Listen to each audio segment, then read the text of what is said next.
Hello, I'm bringing you my February wrap-up today. I have done a lot of reading this month, 6 books, so let's get going. The first thing I read this month was The Beach by Alex Garland. You will know this if you've seen my January video I showed you at the end. I liked this, I have to say. It basically follows Richard, who is a traveller and he's gone to Thailand and he is sharing, well, he's in a hotel, but yeah, I didn't quite understand the part, but basically he could hear the guy in the next room, and this guy's called Daffy. He was going on about a beach, and in the morning Richard wakes up and finds a map to this beach, and Daffy kills himself. So yes, that's how the story begins. The beach is meant to be this utopia, and Richard enlists 2 French people to go and search for the beach with him, and basically it gets hectic. The beach is not really, well, it is utopia, but only for so long, and on their way there they stumble into a cannabis field, because half of this island where the beach is shared with cannabis farmers, and yeah, things at the beach get a bit hectic as well. As you can imagine things would if you're completely removed from society. There's death, there's darkness, there's odd things going on. Yes, as I say, I liked this. I thought the story was slightly lacking. I liked the morals and I liked the darkness. It's alright. I'd recommend it. And I have watched the film. I'm going to rewatch the film, having read the book, because I didn't really enjoy the film the first time I watched it, but I wasn't paying much attention, blah, blah, blah. So yes, that was that one. Then next I read The Book Thief by Marcus Zusak. Now, I have again had this for a while, and what with in mind of the film that's coming out, I thought I'd read it. I have mixed views about this book, to be honest. I loved it in the end. I thought it was gorgeous. But I have my own writerly issues, I suppose, with the way it's written. Basically, Death narrates this book, and it's about Liesl, a young girl living in Nazi Germany, who steals books. For example, you know how there was like burnings of books that had anything to do with Jews, and she would steal a book off the fire, blah, blah, blah, to sort of try and spread her knowledge. And it's a beautiful book, but I think I have a problem with the fact that because it's narrated by Death, which is such a clever idea, and it really does make the book stand out, and I liked it by the end, but the fact is that he's reading a book that he found that Liesl dropped, that she wrote about her life, and he's telling us about what he's reading, and there's this thing in writing, show don't tell, and yeah, just a small issue. But as I say, it bothered me a lot in the first few pages, but once you get into it and you get to know the characters, it's fine. The problem with doing it that way is that you're quite detached from the characters for a while, but in this I did find actually after a while I was, you know, in there involved in the characters. There is also in this book, which also bothered me throughout actually, which again I just thought it was a bit of a lazy method of telling, sorry. Some other small facts, and it's got these little, it's like, I'll try and find one that's a description. There's these little, they're like little notes from Death, but it's like if you meet a new character, the description will be in one of these little notes instead of being entwined in the story, which I felt was a bit lazy, but it worked, so never mind. And in the story, basically, it is just about Nazi Germany, which I think is clever anyway, because you don't get many books that focus on Nazi Germany, and I think, you know, it is like, you know, the Germans were just as upset about things as we were, really. And Liesl's family are not Nazis, so they sort of slip under the radar just.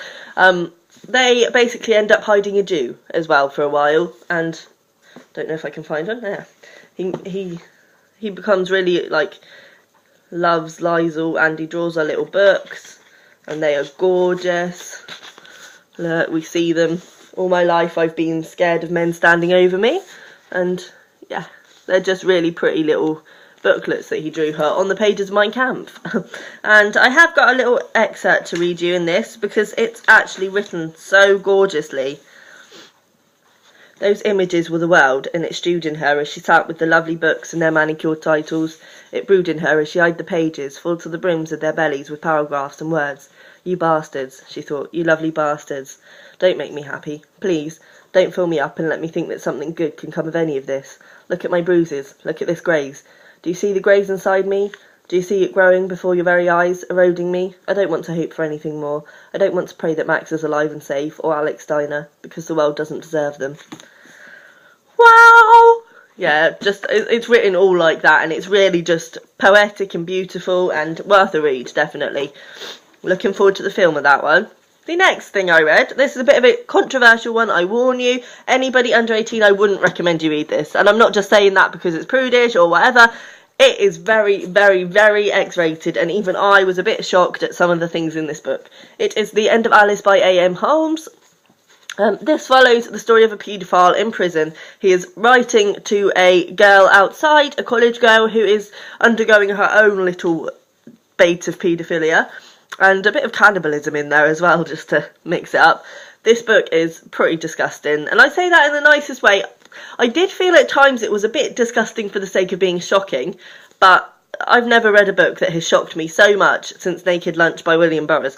So it's on that level, literally is. There's some very graphic descriptions of paedophilia. I warn you now. I felt this book was, I thought it had a lot of promise and almost didn't deliver. I mean, it's only thin. I felt like what A.M. Holmes had tried to do was to twist things, do you know what I mean? She sort of tried to hide things from us that would come out in the end. I felt that we needed a bit more. We didn't know the characters, we never know their names. The only character in here whose name we really know is Alice, and also the people in prison with this man. We don't know his name, we don't know the girl's name. I felt that detracted us from the characters, and I felt like we didn't really know enough of the story. I mean, it's not, I thought it was going to be the letters between them that we saw. It's not, it is his perception of the letters, and we don't really know how much of it is in his head, what he's thinking she's trying to say, or what she's actually saying. I think a lot of it is sort of his interpretation of it, which made it difficult. I enjoyed it. It's only a short read. I'd recommend it if you like sort of dark things, but as I say, it's very, very, very X-rated. There's sort of a lot of gay sex in there, a lot of child sex, and just, yeah, it's graphic and quite disturbing, but it's alright. I wouldn't rave about it, sadly. The next book I read was The Cuckoos Calling by Robert Galbraith. Now, as we all know, this is J.K. Rowling. This book is about Cormoran Strike, a private investigator, and his temporary assistant, Robin. And he is investigating in this story the death of Lula Landry, a famous model, commissioned by her brother, because the press and the way it was released was that it was judged as a suicide, but her brother doesn't think so and thinks there are suspicious circumstances, which of course there are. I enjoyed this. I zoomed through it, and I mean, it's quite thick. I zoomed through it. I thought it was really easy to read. I would really recommend this as a sort of beach read. And yeah, I did like it, but the end was disappointing, I have to say. Don't think there's going to be a great twist at the end, because I was really like, I won't say any more about that because I don't want to give it away. But yeah, enjoyable, I'd recommend it, and I know that another one of these is coming out soon. It is The Silkworm, also following Cormoran Strike, and that is out for pre-order now. I couldn't find out the date it is released, but I think it's within the next few months. So yeah, it was alright. And the next book, I'm just going to do a really brief thing of this. I've had this on my shelf for ages and ages. You can see it's all just battered and bruised. I've had this literally for about 10 years. Thursday's Child by Sonia Hartnett. Follows a family in the Great Depression in America. Their child loves to dig, and it's all a bit far-fetched, I thought. I mean, it won the Guardian Prize in 2002. It's a child's book, but it's sort of pre-young adult, really. It's young adult, I would say.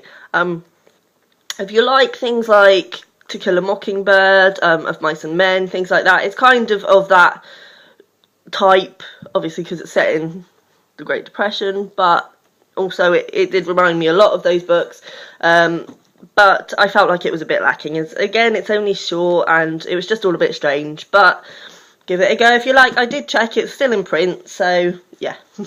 And the last book I read this month is Howls Moving Castle by Diane Wynne Jones. Now, I loved this. I don't know if you've seen, it's a Studio Ghibli film, Howls Moving Castle, and it is my favourite one. And I didn't realise it was based on a book until someone reviewed this, I think. And I was like, have to have it. There is also 2 others in the series, which I've got over in my bookshelf. I won't get them now. But So I will be carrying on with the series. I think they're all set in the same world, and I think Hal features in all of them, but I don't think he's a main character in the other two. I think he does just sort of pop up. I don't know, because it is called the Hell series, but from reading the back of the second one, I can't see that he's a prominent feature in there. This is amazing. It's just, I warn you, if you've seen the film, it's a lot like the film until the ending, when it is different. And I have to say, I preferred the ending in the film. This one was okay, but having seen the film one, I did prefer that. This basically is set in, what's it called? Ingery, which is a magical world. There's wizards, there's witches, there's all sorts of demons and magic things. And Sophie, the main character in this book, gets turned into an old woman by the Wicked Witch of the Waste and ends up walking to Howls Moving Castle, which is a castle belonging to an evil wizard on the hills. And she ends up living with him and discovering things about him and discovering what he is like, and he is amazing. It's just an amazing story. They're lovely and light-hearted and puts you in a really good mood. I've been in a good mood since I started reading this, and I finished it last night and I'm a bit sad. But yeah, no, it's such good fun. I would really recommend it. It's funny as well. It's really funny. That is everything. I'm trying to be more concise and cut down my videos because I've just noticed that they're all really long. I just don't see how people manage to get them short. What I might start doing is doing individual reviews. Now, I didn't want to do that because I find I don't personally click on individual reviews. I prefer sort of big wrap-ups. But it would cut down the time a lot if I could do individual reviews. If you want individual reviews on anything, let me know and I will start doing that instead, just to make the videos a bit shorter. But yeah, see you next time.